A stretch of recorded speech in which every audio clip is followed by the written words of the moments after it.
HTML, CSS এবং Bootstrap কোর্সের আজকের ভিডিওতে আমরা কথা বলবো হচ্ছে লিংক নিয়ে। তো সাধারণত ওয়েবসাইট হচ্ছে আমাদের অনেকগুলো ওয়েব পেজের সমষ্টি, অর্থাৎ একটা বইয়ের মতো আমরা যদি চিন্তা করি যে একটা বই হচ্ছে অনেকগুলো পাতার সমষ্টি, অর্থাৎ অনেকগুলো বইয়ের পাতার সমষ্টি একটা বই, সেম ভাবে আমাদের ওয়েবসাইটটাও অনেকগুলো ওয়েব পেজ দ্বারা তৈরি। আর প্রত্যেকটা ওয়েব পেজই আমাদের HTML, CSS ইত্যাদি দিয়ে তৈরি। এখন আমরা যদি ওয়েবসাইটটা কোনো ইউজার ইউজ করে, সেই ক্ষেত্রে ইউজার এক পেজ থেকে অন্য পেজে অথবা এক সাইট থেকে অন্য সাইটে যে পদ্ধতির মাধ্যমে যায় বা যে ট্যাগ ইউজ করে আমরা ওদেরকে রিডাইরেক্ট অথবা কন্ট্রোল করতে পারি, সেটা হচ্ছে লিংক। এখন আমরা দেখবো যে HTML আমরা কিভাবে লিংক করতে পারি। তো প্রথমে আমরা নতুন আরেকটা HTML ফাইল ক্রিয়েট করে ফেলবো। তো নতুন HTML ফাইল ক্রিয়েট করার জন্য আমরা জাস্ট এখানে ক্লিক করব এবং আমরা নাম দেব হচ্ছে এটার new file dot HTML. Enter press করার সাথে সাথে আমাদের নিউ ফাইল ডট এইচটিএমএল ফাইলটা ক্রিয়েট করা হয়ে গেছে। এখন আমরা এখানে আবার বয়লার প্লেট অর্থাৎ এক্সক্লামেশন সাইন প্রেস করব। তাহলে আমরা দেখতে পাচ্ছি ইমেজ অ্যাব্রিভিয়েশন।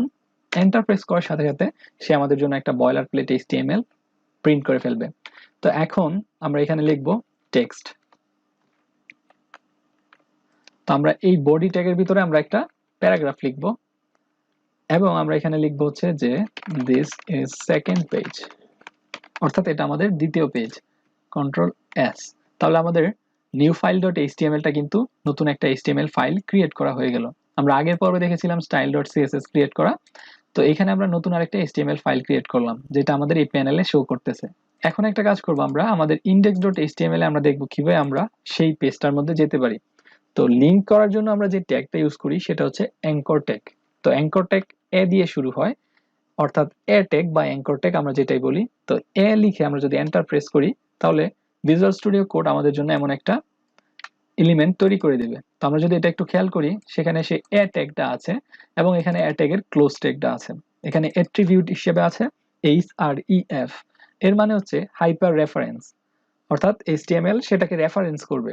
তো আমরা যদি চাই আমাদের এই দ্বিতীয় পেজটায় লিংক করতে, সেই ক্ষেত্রে আমরা এখানে লিখব নিউ ফাইল। আমাদের অলরেডি সে সাজেস্ট করতেছে নিউ ফাইল ডট এইচটিএমএল, এবং কি লেখা থাকবে যেটার মধ্যে ইউজার ক্লিক করবে, সেই লেখাটা কি হবে এটা আমাদের এখানে লিখতে হবে। অর্থাৎ এই দুই ট্যাগের মাঝখানে যে কন্টেন্ট আছে সেটা হবে আমাদের সেই টেক্সটটা। আমরা এখানে লিখব গো টু নিউ ফাইল। এখন যদি আমরা কন্ট্রোল এস প্রেস করি এবং আমাদের ব্রাউজারে যাই, ব্রাউজারে গেলে আমরা দেখতে পারবো যে গো টু নিউ ফাইল নামে আমাদের একটা লিংক এখানে শো করতেছে। আমরা যদি এখানে ক্লিক করি, তাহলে সে আমাদের দিস ইজ সেকেন্ড পেজ এটা বলতেছে। আমরা আবার ব্যাকে চলে যাব। এখন একটা কাজ করব, আমরা চাচ্ছি যাতে করে আমরা এটাতে ক্লিক করলে আমাদের এই সেম পেজে ওপেন না হয়, যেন নতুন আরেকটা ট্যাবে তার ওপেন হয়। সেজন্য আমরা তার টার্গেট সেট আপ করে দিতে পারি। তো টার্গেট সেট করার জন্য HTML আমরা ইউজ করি টার্গেট এই অ্যাট্রিবিউটটা। তো এখানে আমাদেরকে সাজেস্ট করতেছে টার্গেট। আমরা যদি টার্গেট ক্লিক করি এবং আমরা বলে দিই যে ব্ল্যাঙ্ক, তাহলে সে নতুন একটা ব্ল্যাঙ্ক ট্যাবের মধ্যে সে ওপেন করবে, অর্থাৎ নিউ ট্যাবে সে ওপেন করবে। কন্ট্রোল এস প্রেস করলাম। এখন যদি আমরা নিউ ফাইলে ক্লিক করি, তাহলে আমরা দেখতে পারবো যে আমাদের ওয়েবসাইটটার আগের পেজ ইন্ডেক্স পেজটা এখানে রয়েছে এবং নতুন একটা ট্যাবে সে এটা ওপেন করেছে। তো এভাবে আমরা টার্গেট সেট আপ করে দিতে পারি যে সে নতুন ট্যাবে খুলবে নাকি নতুন উইন্ডোতে খুলবে, এই টার্গেট অ্যাট্রিবিউটের মাধ্যমে। অথবা যদি সেমটাই থাকতে চাই, তাহলে আমরা বলবো আন্ডারস্কোর সেলফ। এখন একটা কাজ করব, আমরা দেখলাম যে কিভাবে একটা নতুন ফাইলের সাথে তার কানেক্ট করতে হয় টেক্সট দিয়ে। এখন আমরা যদি চাই যে কোনো একটা ইমেজ, অর্থাৎ ইমেজে ক্লিক করলে সেটা অন্য পেজে যাবে, তাহলে আমরা এখানে জাস্ট ইমেজটা বলে দিতে পারি, অর্থাৎ কন্টেন্ট হিসাবে ইমেজটা রাখতে পারি। এখন আমাদের যে ইম্পর্টেন্ট বিষয় সেটা হচ্ছে আমাদের লিঙ্ক আপ করা। অর্থাৎ আমরা যদি চাই এখানে নতুন একটা ওয়েবসাইটে চলে যেতে, তাহলে আমাদের অবশ্যই HTTPS বলে দিতে হবে। আমরা যদি HTTPS না বলে দিই, তাহলে সে সেই ফাইল হিসাবে এটাকে কাউন্ট করবে। অর্থাৎ আমি যদি চাই তাকে youtube.com এ নিতে, তাহলে আমরা শুধু youtube.com লিখলে সেটা আসলে কাজ করবে না। লিখলাম গো টু ইউটিউব। এখন কন্ট্রোল এস প্রেস করলাম, তাহলে সেভ হয়ে গেল। এবং আমরা যদি এখানে আসি, আমাদের এই সাইটটায় এখানে লেখা আছে যে গো টু ইউটিউব। আমরা এই ট্যাবটা ক্লোজ করে দিব। এখন যদি এটাতে ক্লিক করি, তাহলে আমরা দেখবো যে সে আমাদেরকে এরর শো করতেছে যে ক্যান নট গেট youtube.com। তো এটাকে সে সাধারণত আমাদের একটা ফাইল হিসাবে নিয়েছে, যে youtube.com হয়তো আমাদের এই ফোল্ডারের ভিতরে থাকা কোনো একটা ফাইল। তো আমরা যদি এটা কোনো একটা বাইরের লিঙ্ক বোঝাতে চাই, সেজন্য আমাদেরকে অবশ্যই HTTPS দিয়ে দিতে হবে।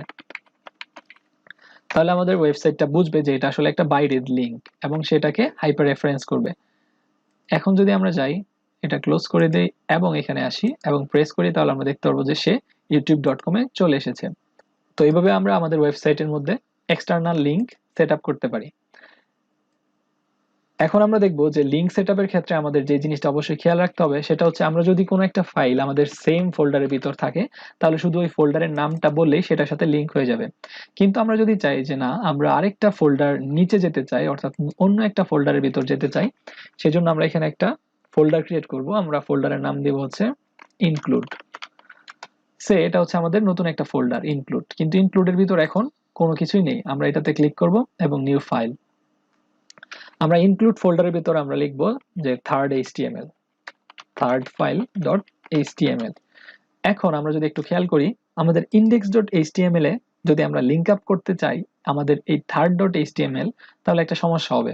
সমস্যাটা হচ্ছে এই থার্ড ডট এইচটিএমএল কিন্তু আমাদের এই ইনক্লুড ফোল্ডারের ভিতরে আছে, অর্থাৎ একটা ফোল্ডারের ভিতরে আছে, সে কিন্তু সেম ফোল্ডারের ভিতর নাই। এখন যদি আমরা আমাদের প্রজেক্ট ফোল্ডারে দেখি, তাহলে আমরা দেখতে পাচ্ছি যে এখানে new file dot HTML, style dot CSS এবং ইন্ডেক্স ডট এইচটিএমএল আছে, এবং নতুন একটা ফোল্ডার আমরা ক্রিয়েট করেছিলাম, সেটা ছিল ইনক্লুড। আমরা এটার ভিতরে গেলে দেখতে পারবো যে থার্ড ফাইল ডট এইচটিএমএল এই ফাইলটাও এখানে আছে। অর্থাৎ আমাদের যেই ইন্ডেক্স ডট এইচটিএমএল ছিল তার সাথে একই ফোল্ডারে কিন্তু সে নাই, সে একটা ভিতরের ফোল্ডারে। তো এটা আমরা কিভাবে করতে পারি? আমরা এখন থার্ড ডট এইচটিএমএল ফাইলটাকে পাওয়ার জন্য যদি আমরা লিখি থার্ড ডট এইচটিএমএল, তাহলে সে কিন্তু আমাদেরকে কোনো সাজেস্ট করতেছে না। এই জন্য আমরা একটা কাজ করব, আমরা হচ্ছে আমাদের ফোল্ডারটার নাম লিখবো ইনক্লুড। তো আমরা দেখতে পাচ্ছি অলরেডি সে আমাদের এই ইনক্লুড ফোল্ডারটা দেখাচ্ছে, এবং আমরা ইনক্লুড ফোল্ডারের পর একটা স্ল্যাশ দিয়ে আমরা থার্ড ফাইল ডট এইচটিএমএল এভাবে তাকে কানেক্ট করতে পারি। তো এইভাবে আমরা আমাদের ফোল্ডারের ভিতরে থাকা ফাইলকে আমরা লিঙ্ক আপ করতে পারি। তো আজকের এই ভিডিওতে আমরা দেখেছি HTML এর লিঙ্ক কিভাবে ইউজ করতে হয়। আমরা লিঙ্ক ইউজ করে youtube.com এ গিয়েছি, আমরা লিঙ্ক ইউজ করে আমরা আরেকটা HTML ফাইলে গিয়েছি। পরের ভিডিওতে আমরা কথা বলবো ইমেজ নিয়ে, আমরা কিভাবে আমাদের ওয়েব পেজটার মধ্যে ইমেজ শো করতে পারবো। Thank you.